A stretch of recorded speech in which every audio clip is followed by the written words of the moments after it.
À combien on veut rendre grâce, à combien on veut sanctifier, à combien on veut et on désire révéler ton esprit, Père, révéler ta sainte présence, révéler ta personne, révéler simplement que tu es palpable, révéler que tu vis à jamais. Merci pour cet esprit. Merci de tes commandements, merci. Afin de nous habiter, merci. Merci parce que le Notre Père, simplement, est de te sanctifier, de sanctifier ton nom, qui nous aide. Toi qui as vaincu, toi qui es le premier, toi qui es simplement Jésus. Jésus, notre plan de salut. Jésus dans lequel simplement je veux me conformer. Jésus dans lequel je veux connaître plus de toi, plus de ta personne, plus de ta profondeur, plus nous permet, Père, d'être plus en relation avec toi. Merci. Merci pour cela. Merci, Père, parce que tu recrées, tu refais. Et nous savons qu'avec toi, nous n'avons aucune condamnation. Pour ceux et celles qui demeurent sous ton abri, parce que tu es notre abri, tu es le Très-Haut simplement. Ah, merci encore, ô Dieu Sabaoth, ô Dieu Très-Haut, ô Dieu très puissant, ô Dieu grand, ô Dieu miséricordieux, à ce Dieu simplement à qui j'adresse louange, ovation, à toi seul, merci. Imbie-moi de ton esprit, mais l'esprit de ta parole. Merci de ce que je peux voir. Merci de ce que je peux marcher. Merci de ce que je suis, de ce que j'ai, de ce que tu m'accordes. Merci.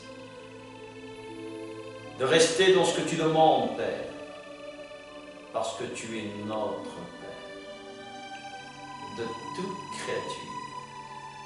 Nous sommes tes créatures. Je suis ta créature. Merci de m'apprendre simplement à me soumettre à toi. Grâce te soit rendue en ce jour. Et grâce te soit rendue de m'aider par ton esprit. C'est ton esprit qui aide. C'est ton esprit qui soutient. Et c'est ton esprit qui combat. C'est ton esprit qui témoigne à mon esprit que j'existe par ta grâce. Que nous existons par ta grâce. Yahvé, merci.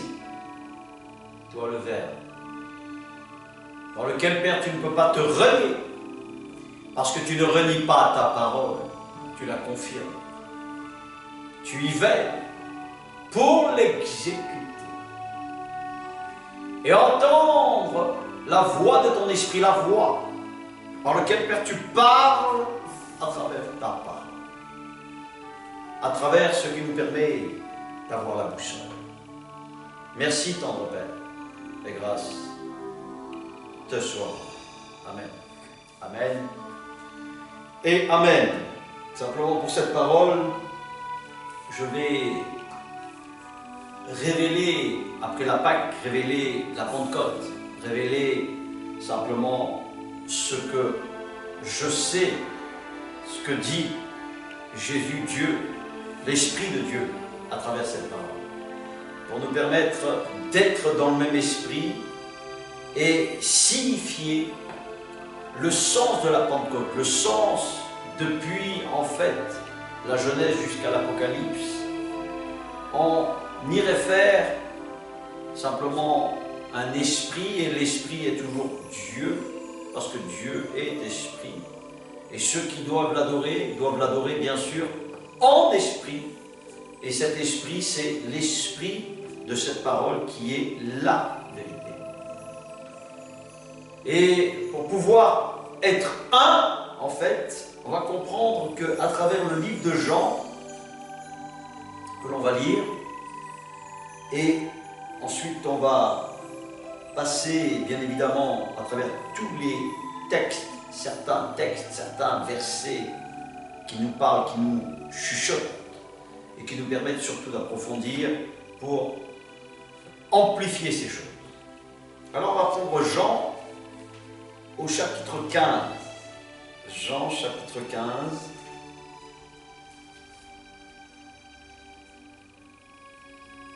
Et on va voir quelque chose qui est très intéressant. À partir du verset 26. Jean 15, verset 26. Cela témoigne bien évidemment l'écriture qui s'interprète par elle-même, sans y rajouter, sans même modifier quoi que ce soit, mais laissons le texte au texte et laissons à Dieu la parole. À toi, Seigneur. Quand sera venu le défenseur que je vous enverrai de la part du Père, l'Esprit de la vérité qui vient du Père, il rendra témoignage de moi, et vous aussi, vous me rendrez témoignage parce que vous êtes avec moi depuis le début. Donc on voit une chose capitale. Si on n'a pas cet esprit de Dieu, on ne peut pas comprendre le sens des Écritures et on ne peut pas comprendre l'ordre de mission de la moisson d'annoncer le royaume de Dieu et l'abondance. Nous savons que Dieu appelle et nous savons aussi que Dieu sait qui sont appelés et qui encore ne le sont pas. Nous voyons très bien que Dieu dit, et il est clair, quand j'enverrai le défenseur, donc dans les interprétations, quelles qu'elles soient, peu importe, mais il faut comprendre que dans le mot défenseur, ce n'est pas le mot défenseur, ce n'est pas le mot consolateur, c'est l'esprit. Quand je vous enverrai mon esprit, mon gno, en grec on dit gnosis, c'est-à-dire le contenu de ce qu'il est, de lui-même, pour accomplir quelque chose à travers cet esprit pour le recevoir. Et là on va voir quelque chose de très puissant, puisque si on se rapporte au premier texte du livre de la Genèse, avant que Moïse ne reçoive la loi, on va voir quelque chose de très intéressant dans le livre de la Genèse.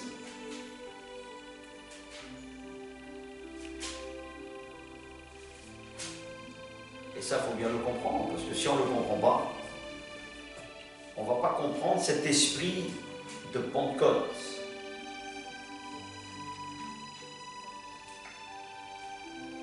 Donc, Genèse 1, verset 26, puisqu'on fait toujours référence à ce texte premier qui est capital, surtout pour donner le sens exact de l'esprit de Dieu, du langage de Dieu, parce qu'en fait, il s'agit d'une mentalité, il s'agit d'un langage, il s'agit simplement de sortir de cet esprit babylonien, de cet esprit en fait qui est la confusion parmi toutes les fausses religions, c'est-à-dire être déconnecté de la vraie religion, qui veut dire relié à Dieu. Alors je dis Genèse 1, verset 26.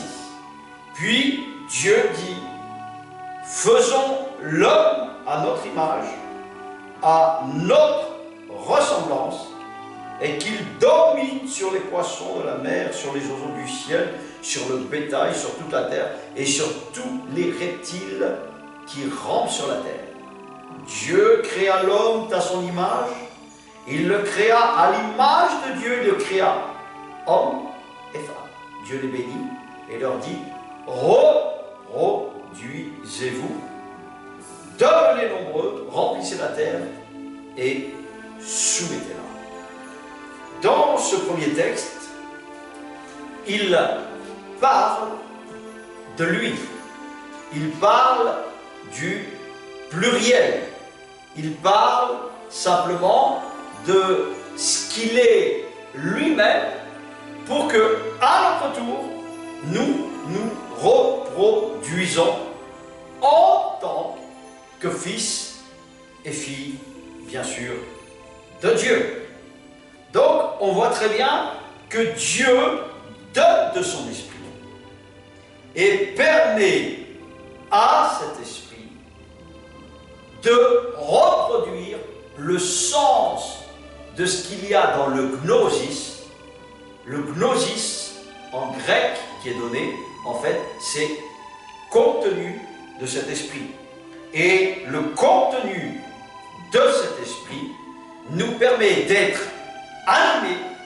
Et quand on est animé, bien sûr, on reproduit à travers cet esprit le même état d'esprit qui est donné, bien sûr, à la généalogie de Dieu. Et pour comprendre la généalogie de Dieu, on comprend que si on ne comprend pas l'origine, en fait, de l'histoire, de ce que dit Dieu, faisons, ou simplement Dieu insuffla, ou envoie, ou donne un souffle, dans le souffle, dans le olam, dans la chorma, ce sont des textes et des mots, en fait, en hébreu, qui sont donnés, qui ne sont que le verbe, l'esprit, le contenu.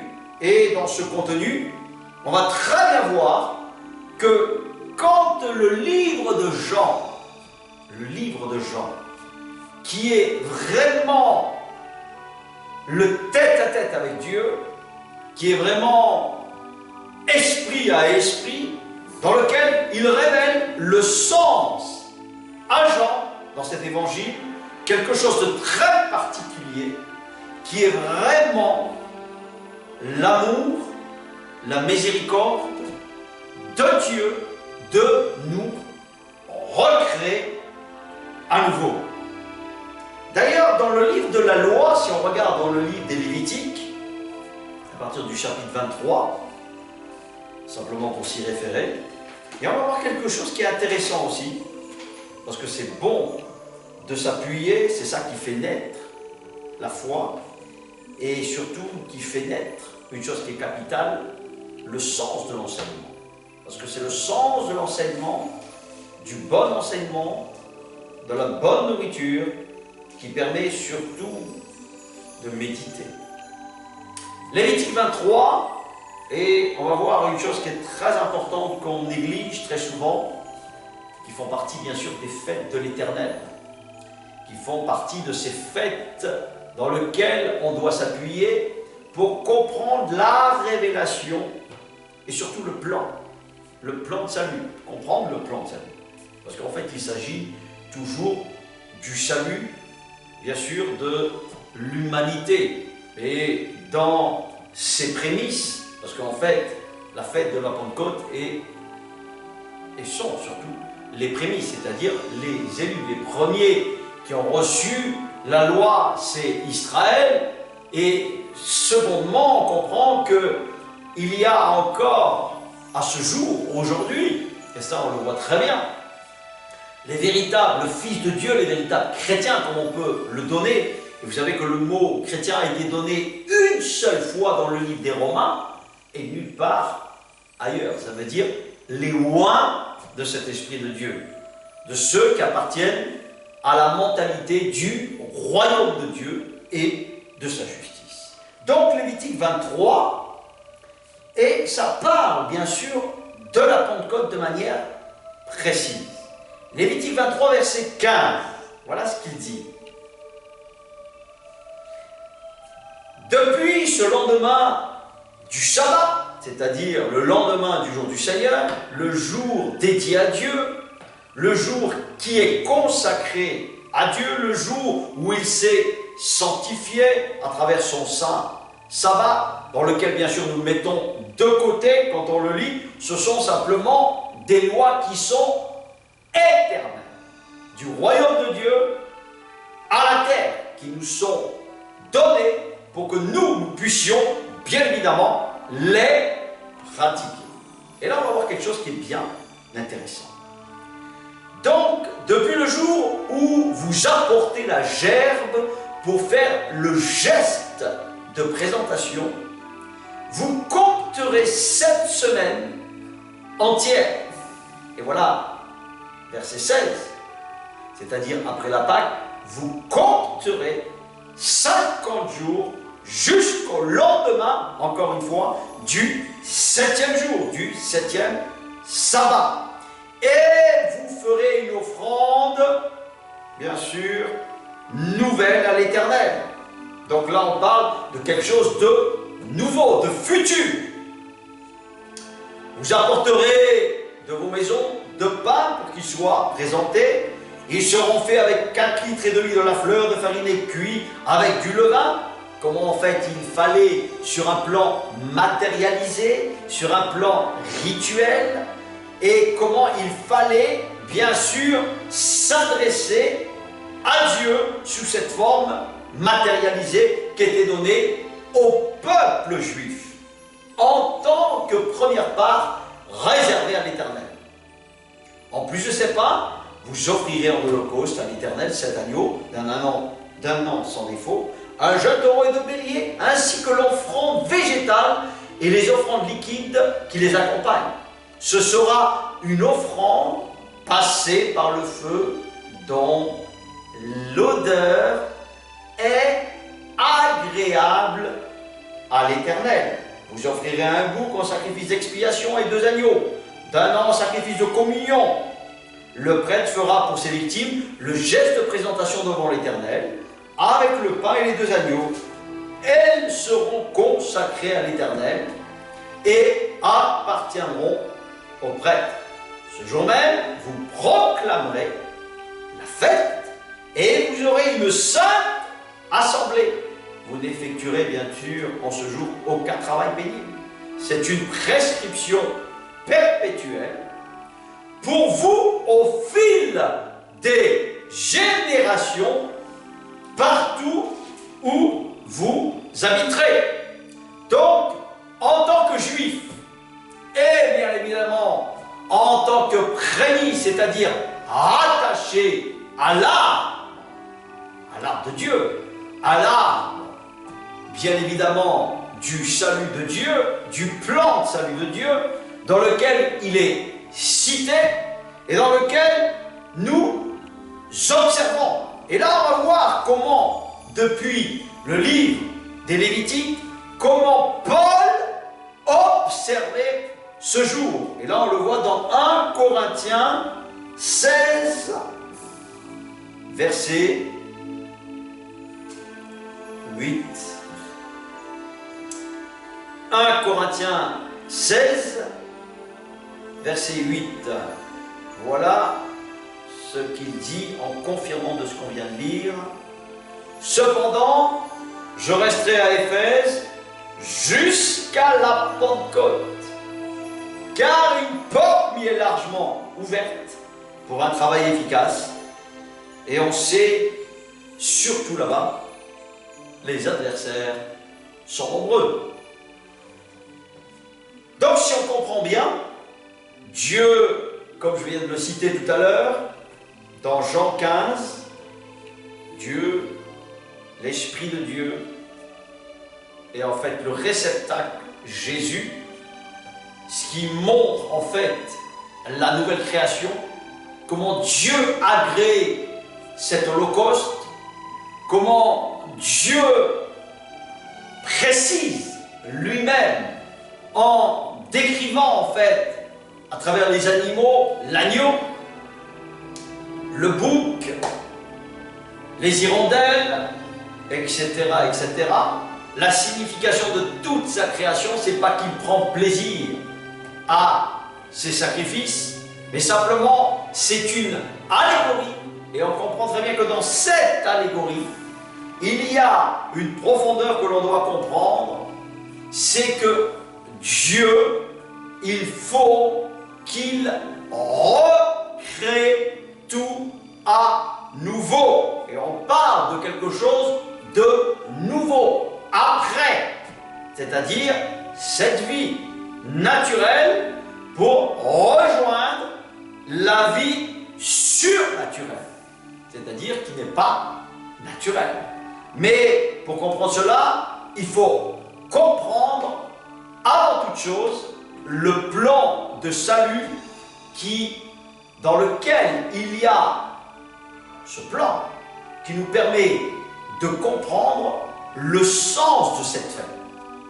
Le sens de cette fête est donné seulement à un reste, à des rescapés. Et dans ces rescapés, il donne et il témoigne depuis plus de 2000 ans. Il répand en avertissant et en témoignant simplement qu'il va y avoir un royaume futur. Et on doit bien comprendre que ce royaume n'est pas encore là. Satan encore n'est pas destitué de ses fonctions. La preuve en est, c'est que l'on voit bien aujourd'hui sous nos yeux les maux, les problèmes, les difficultés, les guerres, les haines, la mort, les maladies et ce qui s'ensuit. Donc, quand on comprend bien le sens du plan de la Pentecôte, on sait que Dieu dit à ses disciples, je vous enverrai cet esprit. Et cet esprit vous permettra d'aller, de faire en mon nom ceci et cela. Mais on sait très bien qu'aujourd'hui, il y a un falsificateur. Il y a un menteur. Il y a un roublard. Il y a surtout quelqu'un qui se déguise. Et on doit comprendre qu'il se déguise en ange de lumière. Les textes de l'Écriture l'affirment. Il se déguisera. Et il existe un faux Saint-Esprit. Il existe un faux nom de Jésus. Et en fait, on comprend très bien que quand Jésus dira dans Matthieu 24, il s'élèvera des faux Christ. Il s'élèvera. Et on doit comprendre que ces faux Christ, en mon nom, il le stipule, en mon nom. Il y a des avertissements. Et on doit tenir compte de ces avertissements et discerner le sens de qui appartient à cet esprit.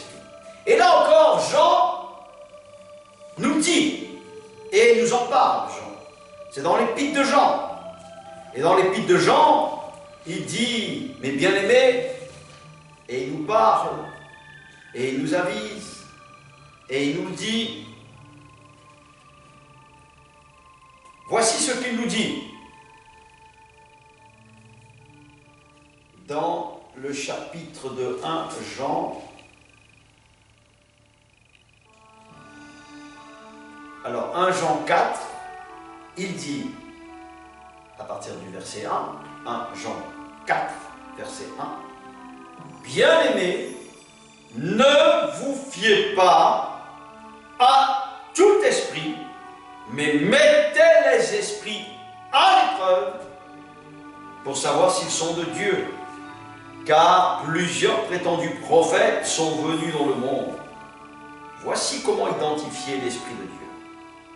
Tout esprit qui reconnaît l'incarnation, en fait ce qui a pris corps, Dieu prend forme humaine, que Jésus est le Messie venu en homme, est de Dieu. Et si un esprit ne reconnaît pas que Jésus est le Messie venu en homme, il n'est pas de Dieu. C'est l'esprit contraire, c'est-à-dire l'esprit de l'Antéchrist.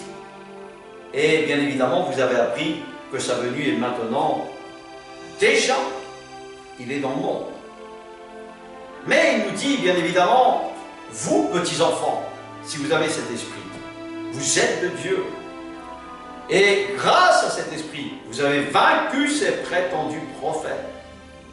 Parce que celui qui est en vous est plus grand que celui qui est dans le monde.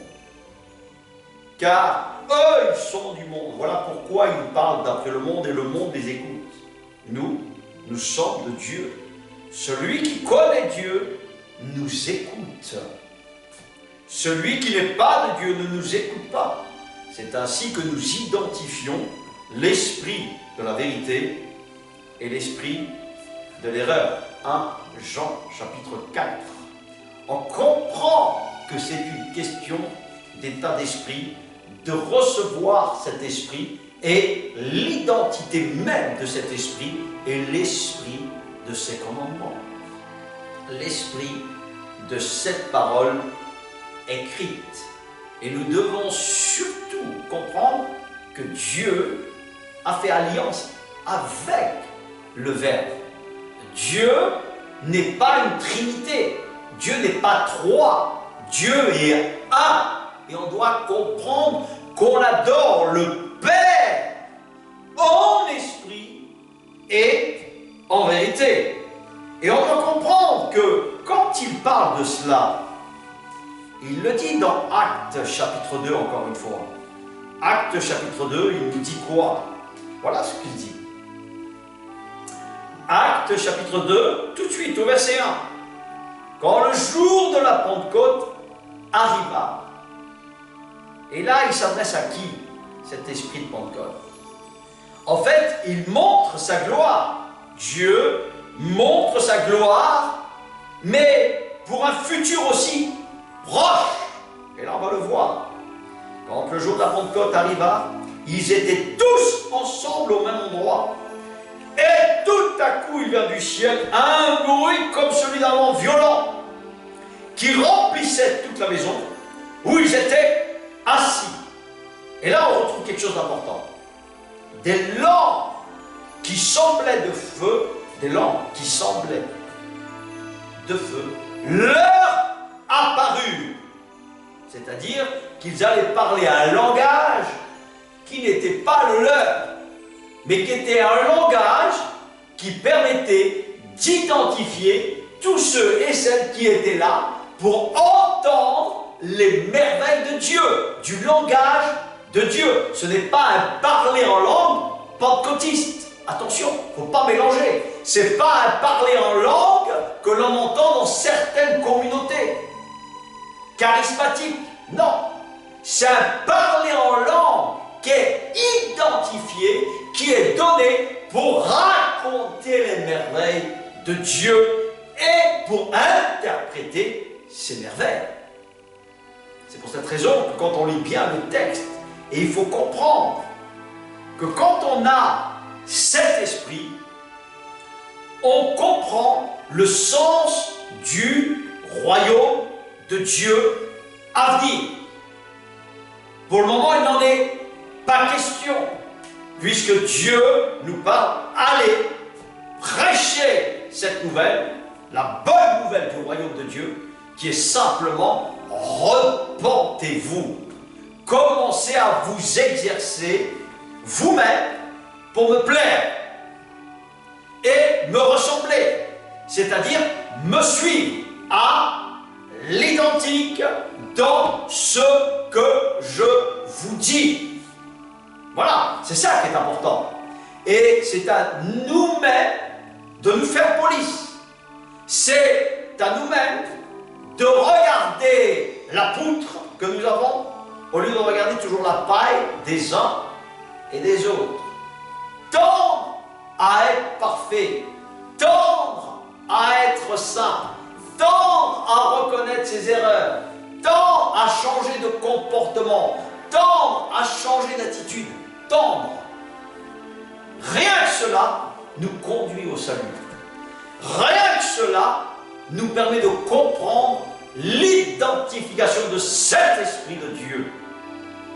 C'est pour cette raison que quand on annonce le royaume de Dieu, on n'est pas là simplement à vouloir convertir. Dieu est capable de le faire. La preuve, quand il choisit Paul, quelqu'un qui a une mentalité et une doctrine dans la religion du début. On voit très bien que Paul est quelqu'un de très qualifié, un maître, et va déloger un maître qui a une certaine connaissance et qui a une connaissance profonde de toute la Torah, de toute la parole de Dieu. Impossible de le convaincre. Il a fallu Dieu en personne, par son esprit, de l'arrêter sur le chemin de Damas. Et là, on comprend que ce n'est pas une puissance, une main forte qui l'arrête. Il ne s'arrête pas de tuer tous les chrétiens, puisque lui-même devient un oint et devient un fils de Dieu, et il comprend ensuite tout le sens des Écritures. C'est pour cette raison que quand on est là à vouloir essayer de convertir, c'est pas convertir, ça veut dire convertissez-vous. Dieu donne toujours le choix à travers l'appel. Nul ne peut venir à Dieu s'il ne se sent pas appelé pour changer de vie. Il faut se sentir appelé. Et dans ces prémices, dans cette Pentecôte, on doit comprendre une chose.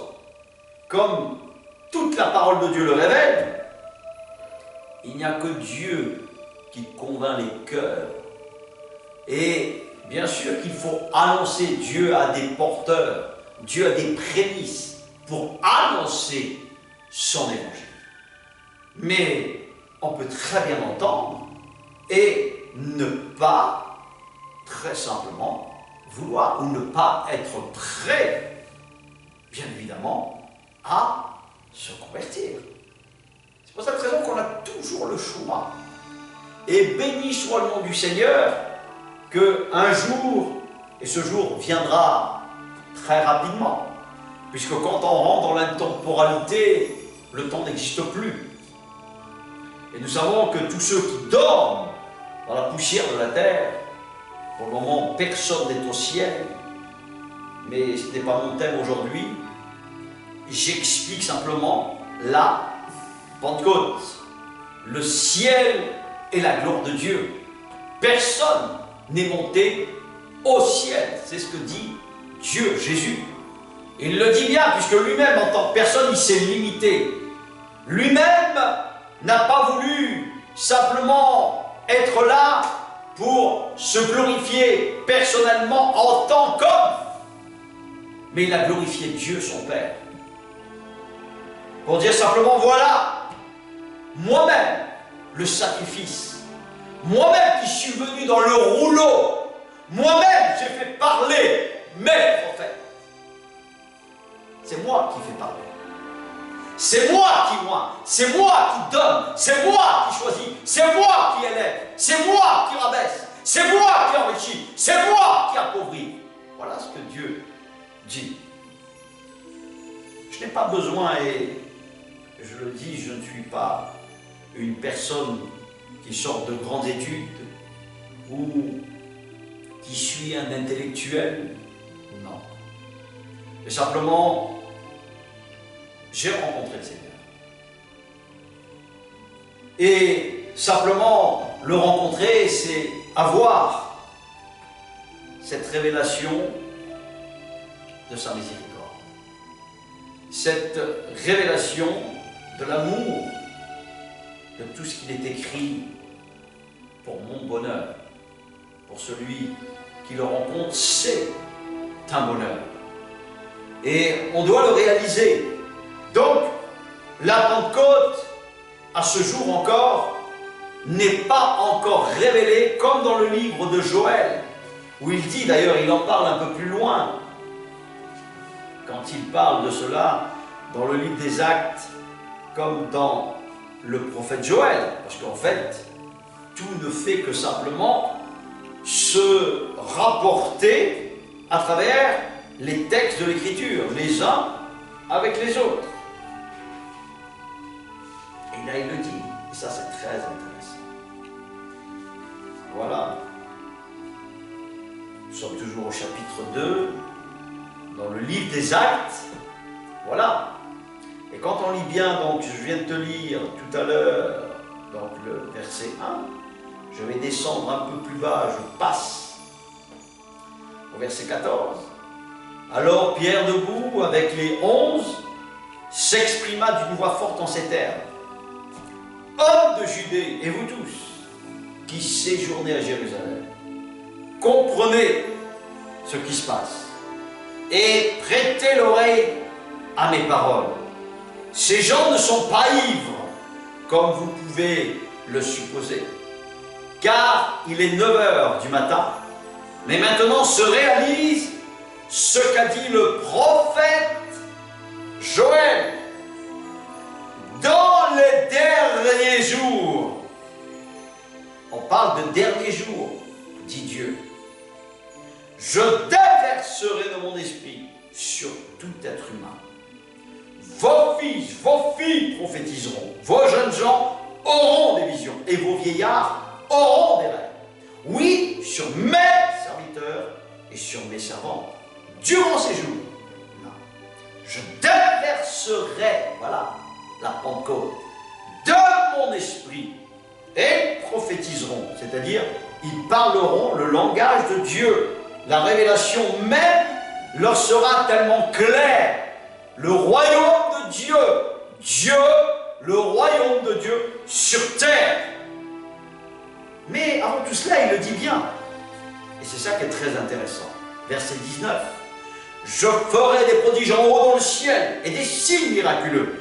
En bas sur la terre, du sang, du feu et une vapeur de fumée. Le soleil se changera en ténèbres et la lune en sang avant l'arrivée du jour du Seigneur. De ce jour grand et glorieux. Alors, toute personne qui fera appel au nom du Seigneur sera sauvée. Mais à ce jour, est-ce que ce royaume est là? Est-ce que Jésus le roi, aujourd'hui, physiquement parlant, est-il là? Non.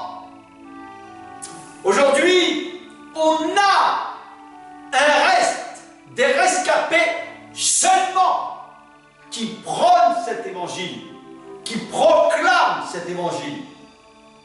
Et nous savons que ces personnes qui donnent cette nouvelle, qui annoncent le futur monde de demain, le futur royaume de Dieu.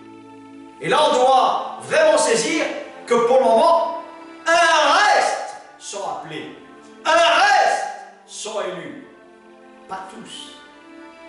Et ça, il faut bien comprendre que ce verset important doit être entendu. Car Dieu est miséricordieux et il veut que tous parviennent à cette connaissance. Mais pour le moment, Dieu n'a pas encore et n'est pas intervenu totalement, physiquement, pour tout renouveler. C'est-à-dire, et là on aura ses prémices, qui est le millénium, où l'humanité est concernée par ce temps de la prophétie. Car c'est un temps de la prophétie, et ce temps de la prophétie n'est pas encore là de Joël. Entre ce que je viens de te dire tout à l'heure, de cet esprit de Pentecôte, qui nous stipule, qui nous spécifie que simplement, là, à Jérusalem, dans la chambre haute, ils ont une manifestation, bien évidemment surnaturelle.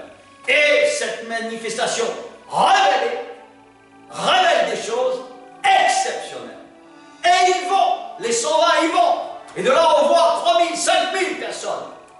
Ben oui, c'est l'Esprit qui fait ça.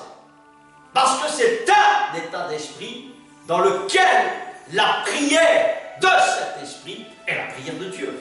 Il veut que tous, un jour, parviennent à la connaissance de ce salut. Mais encore, nous ne sommes pas dans cette prophétie. Faisons attention quand nous lisons, faisons attention à ce que nous disons. Surtout si nous ne sommes pas en conformité avec ce qui est écrit, cela est grave. C'est-à-dire prendre et dire tout et n'importe quoi au nom de Dieu, de prétendus prophètes, de prétendus pasteurs, de prétendus apôtres. Il faut se poser la question, est-ce qu'ils vivent? Et entre ce qu'ils disent et ce qu'ils vivent, et ce qu'ils proclament est vrai. Voilà. Et nous avons aujourd'hui la capacité, si nous sommes appelés vraiment, nous sommes appelés dans une famille, dans une ville, dans un pays, là où nous sommes, par Dieu.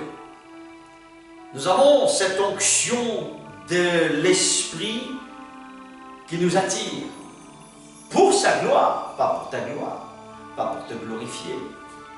De la même manière, on doit suivre de manière exactement comme c'est écrit et pas essayer de rajouter ou d'esquiver des passages. Non. Dieu veille sur sa parole pour l'exécuter en temps et en œuvre. Et simplement, comme nous sommes des impatients, comme nous manquons aussi de persévérance, et tout cela s'apprend, bien sûr, seulement qu'en prenant le temps avec Dieu chaque semaine, dans sa chambre, pour changer et pour témoigner ce royaume futur. Pour simplement inciter à dire Dieu revient, Jésus revient, Dieu lui-même. C'est pour cette raison quand on dit Dieu est la parole, c'est pour cette raison que nous sommes une création particulière. C'est pour cette raison que Satan nous en veut, parce que nous sommes de son esprit, si nous l'avons. Sinon, bien évidemment, nous n'existerons plus. Mais pour parler de ces choses, il faut avoir l'Esprit de Dieu. On doit parler le même langage, là, on doit avoir la même mentalité, le même état d'esprit. Oui. C'est comme ça qu'on reconnaît les véritables enfants de Dieu.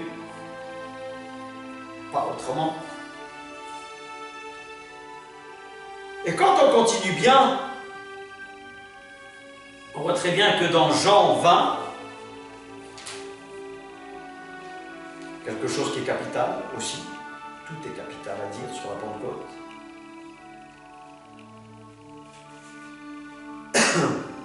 Jean 20, au verset 22. Et écoutons bien ce que dit le Maître. Jean 20.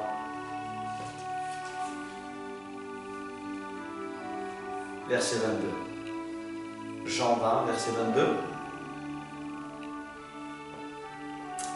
Je vais même le prendre un peu avant, au verset 21. Jésus leur dit de nouveau que Samamama Likom, non, que la paix, Shalom, soit avec vous. Tout comme le Père m'a envoyé, tout comme le Père m'a envoyé, cet esprit.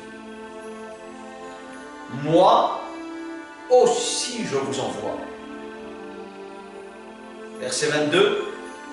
Après ces paroles, il souffla. Il souffla, on reconnaît le divin, on reconnaît Dieu sur eux. Et il leur dit, recevez le Saint-Esprit. ceux à qui vous pardonnerez les péchés, ceux à qui vous pardonnerez les péchés, ils leur seront pardonnés. Ceux à qui vous les retiendrez, ils leur seront retenus. Quand on prend ce passage, qu'on y réfléchit, c'est le pouvoir de l'Esprit qui fait ça, à travers les réceptacles de Dieu. C'est pour ça que quand on dit Jésus, Jésus est le réceptacle d'un nom qui s'appelle Salut, Pentecôte. Et on doit comprendre que Dieu n'est pas cher, bien évidemment. Dieu est esprit. Et on adore Dieu seulement par l'esprit, car nul ne peut voir Dieu. Personne n'a vu Dieu. Personne ne peut voir Dieu et vivre. Non. Puisque en fait, ce corps qui est destiné à la mort, qui est destiné et assujetti aux maladies, aux haines, aux vengeances, aux guerres, voilà ce qu'est ce corps mortel. C'est pour ça que le seul, quand il dit simplement « Seul Dieu est bon lui-même », se met dans l'eau. Moi-même, je mets dans l'eau. Tous sont pécheurs. Ça veut dire qu'on a besoin d'être recréé. On a besoin de ressusciter. Et c'est pour cette raison que Dieu nous dit sans cesse à ceux qui sont appelés, à ceux qui se sentent appelés, interpellés, à ceux qui s'engagent, bien évidemment, à se convertir. Les autres ont leur temps, c'est-à-dire à la fête des trompettes. Et ça, c'est un autre sujet. Après l'été, après les relax, après ce temps qui passe des saisons, quand on va rentrer dans l'automne, là on va se rappeler qu'il va être né d'autres et renaître d'autres personnes, toutes les personnes qui seront là lors du monde nouveau où ils reviendront à la vie et ils connaîtront Dieu et ils auront le choix encore, bien évidemment, s'ils veulent se convertir ou non. Aujourd'hui, la confusion est telle que l'on ne voit plus où est la vérité. Et celui qui s'appelle la vérité, c'est bien Dieu, Jésus lui-même. Jésus, le salut proclamé pour tous. Il est Dieu, stop. Cherchons pas midi à 14 heures. Ne disons pas des choses telles qu'il n'existe pas, il n'en fait même pas mention de Trinité. Ça veut dire il est incarné, Dieu s'incarne comme il le veut. Il parle à qui il veut, de la même manière qu'il s'est manifesté à Abraham comme à Moïse, sous la forme d'un être humain. Il se manifeste comme il veut. Il est Dieu avant toute chose. Il a tout pouvoir, tout lui est possible. Rien n'est impossible à Dieu. Gardons toujours l'Écriture, sans même essayer de jouer les grands connaisseurs en se rivalisant ou en jouant la compétition. Moi, je connais plus de versets que toi. Tout ça, c'est que de l'intellectualisme. Ce n'est pas Dieu, c'est de la compétition. Où on a le langage de Dieu, où on a l'Esprit de Dieu, où on l'a pas. Où on aime ces choses pour lui plaire, et bien évidemment pour le donner à notre prochain. Aimer Dieu, aimer son prochain. Et ensuite, bien évidemment, on accomplit et ne sont pas pénibles d'avoir ses commandements, de garder ses commandements, de marcher selon ses commandements. Nous aimons ces choses. Nous chérissons ces choses. Nous devons vraiment les réaliser pleinement.